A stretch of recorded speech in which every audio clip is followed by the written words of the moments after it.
προς τα απέναντι παράλια. Αυτό το οποίο δεν αρμόζει σε μένα είναι να υπάρχει σχέσεις, μια συμφωνία μεταξύ των κρατών η οποία να αποβαίνει μονομερός υπέρ της μίας πλευράς. Δηλαδή δείχνει με έναν ραγκιαδισμό ή αν προτιμάτε καλύτερα, διότι κάπου και ανέφερε ότι υπάρχει ο δαχτυλογράφος ο οποίος πληρώνεται από το δημόσιο, που σας απέδειξε ότι δεν είναι έτσι, και από την άλλη πλευρά υπάρχει ο γνώστης της τουρκικής πραγματικότητας που με ένα τηλέφωνο θα εισρεύσουν στην περιοχή μας εκατομμύρια τουρκικών λιρών ή ευρώ από τους απέναντι, ότι εγώ δεν θα γίνω Γιωσιφάκη κανενός. Εγώ θα αναπτύξω σχέσεις φιλίας και αναπτύσσω σχέσεις φιλίας και συνεργασίας με απόλυτο σεβασμό στην αξιοπρέπεια του Έλληνα που εκφράζει νομίζω όλους τους πολίτες του νησιού μας. Παρακαλώ.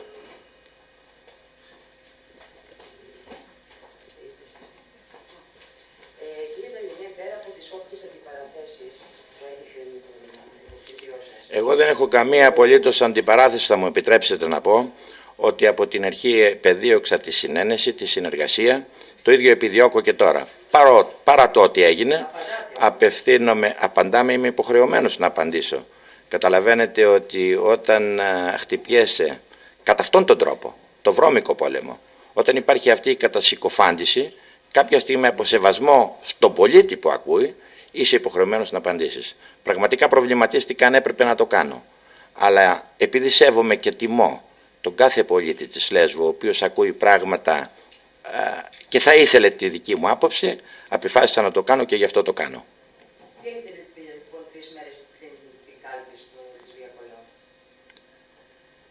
Έχω να πω ότι ο λεσβιακός λαός, αυτό το οποίο όχι πρέπει να τον απασχολεί, αυτό που έχω αντιληφθεί ότι τον απασχολεί, είναι ποιος γνωρίζει τα προβλήματα που τον απασχολούν και ποιος έχει προτάσεις για την επίλυση αυτών των προβλημάτων.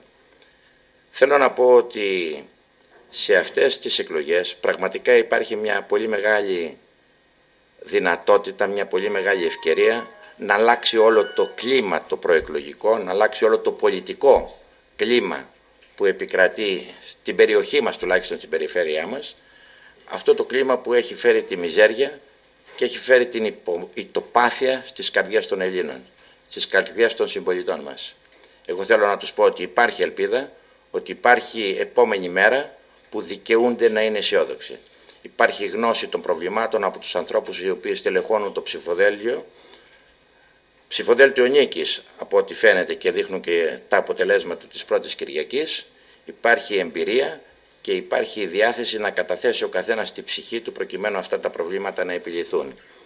Έχω να πω ότι όλο αυτό το διάστημα πορευθήκαμε και όπου τοποθετηθήκαμε με ειλικρίνεια, με εντιμότητα, με πόνο ψυχής πολλές φορές, βλέποντας να πέφτει τόσο πολύ το επίπεδο, αλλά όμως εμείς αυτά τα ξεπερνάμε.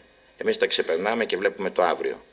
Αυτό το αύριο πιστεύουμε ακράδαντα ότι είναι αισιόδοξο, πιστεύουμε ότι υπάρχουν οι δυνατότητες και στον τόπο αλλά και από τους συμπολίτες μας, ώστε να μπορέσουμε να το κάνουμε πολύ καλύτερο από ό,τι σήμερα και να αποτελέσει η αναφορά στα μνημόνια και ό,τι εκείνα δημιούργησαν στους πολίτες να αποτελέσουν ένα παρελθόν το οποίο βεβαίως θα είναι και σε πολύ γρήγορο διάστημα. Ξέρετε, αναφέρονται σε διάφορα πράγματα. Δεν έχουν αναφερθεί σε αυτά που ο καθένας μας φέρει πίσω του ως ιστορία. Δεν έχουν αναφερθεί καθόλου και προσπαθούν να αποσιωπήσουν ή να απαξιώσουν οι βρίζοντας τη στάση ζωής μου. Μια στάση ζωής που έχει να κάνει με την παρουσία μου στο Δημοτικό Συμβούλιο Μυτιλήνης επί 12 χρόνια, την παρουσία μου στο Νομαρχιακό Συμβούλιο Λέσβου επί 7 χρόνια και την παρουσία μου στο Κοινοβούλιο επί 2,5 χρόνια. Μια παρουσία που πάντοτε ήταν, θα έλεγα, με αποφάσεις οι οποίες πάντοτε έβλεπαν το δημόσιο συμφέρον. πάντοτε έβλεπαν το συμφέρον των συμπολιτών μου, με αποκορύφωμα την απόφασή μου τότε στο Κοινοβούλιο να καταψηφίσω τα μνημόνια. Μια απόφαση που την πλήρωσα, θα έλεγα, οικονομικά, ωφελημιστικά, αλλά όμως που με γεμίζει περηφάνεια. Μια απόφαση που 100 φορές να μου παρουσιαζόταν το ίδιο δίλημμα, πάλι το ίδιο θα έλεγα. Όχι πάλι θα έλεγα.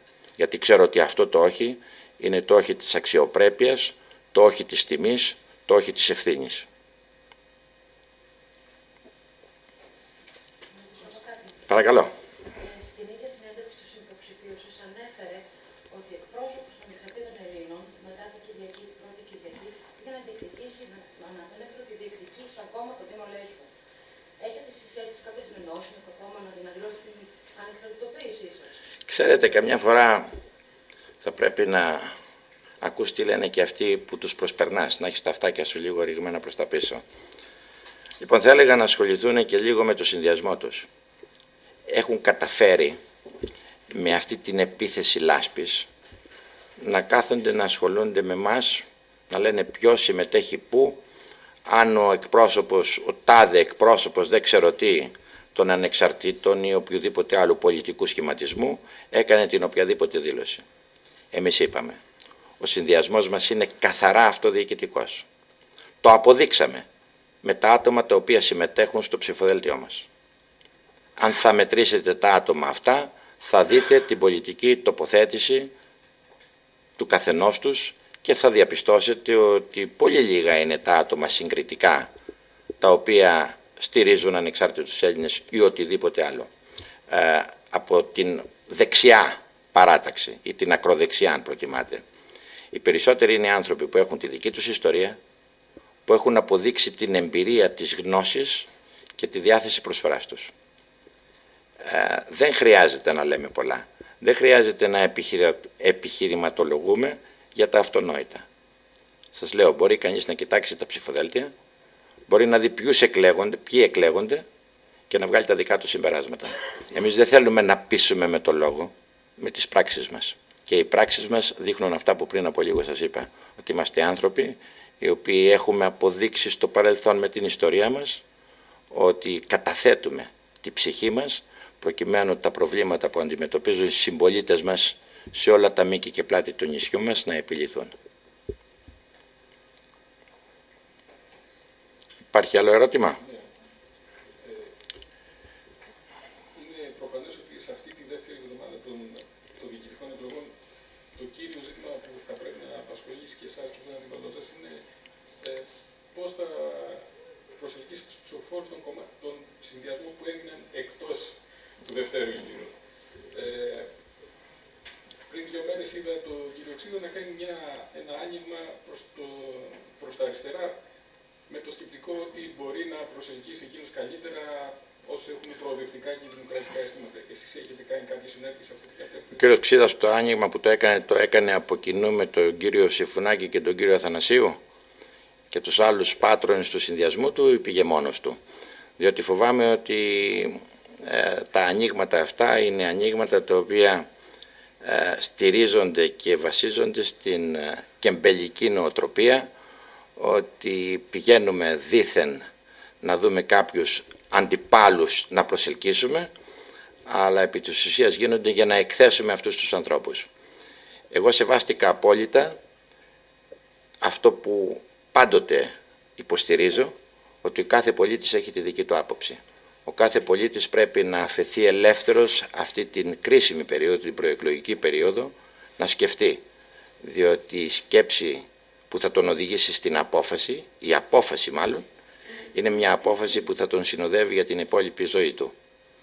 Αυτή η απόφαση είναι πολύ κρίσιμη, πρέπει να την πάρει ο καθένας μόνος του και δεν πρέπει να είναι αποτέλεσμα συμφωνιών.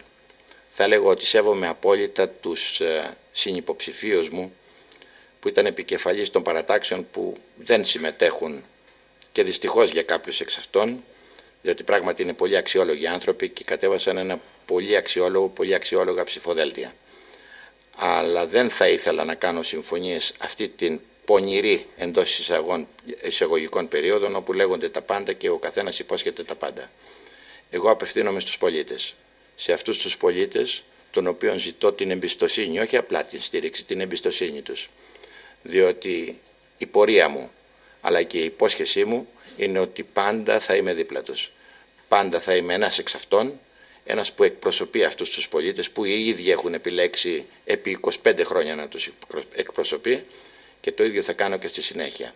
Με απόλυτο λοιπόν σεβασμό στους επικεφαλείς των παρατάξεων, απεφάσισα τις συναντήσεις με αυτούς να τις κάνω την επόμενη εβδομάδα, την επόμενη των εκλογών, ώστε να μην λέμε πράγματα τα οποία σήμερα απλά φαντάζουν υποκριτικές πολιτικές και υποσχέσεις.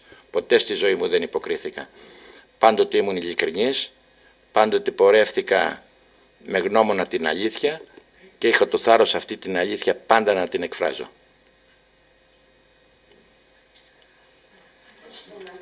Θέλω να σας ευχαριστήσω και εγώ και για τις ερωτήσεις και για την παρουσία σας. Ευχαριστώ πάρα πολύ.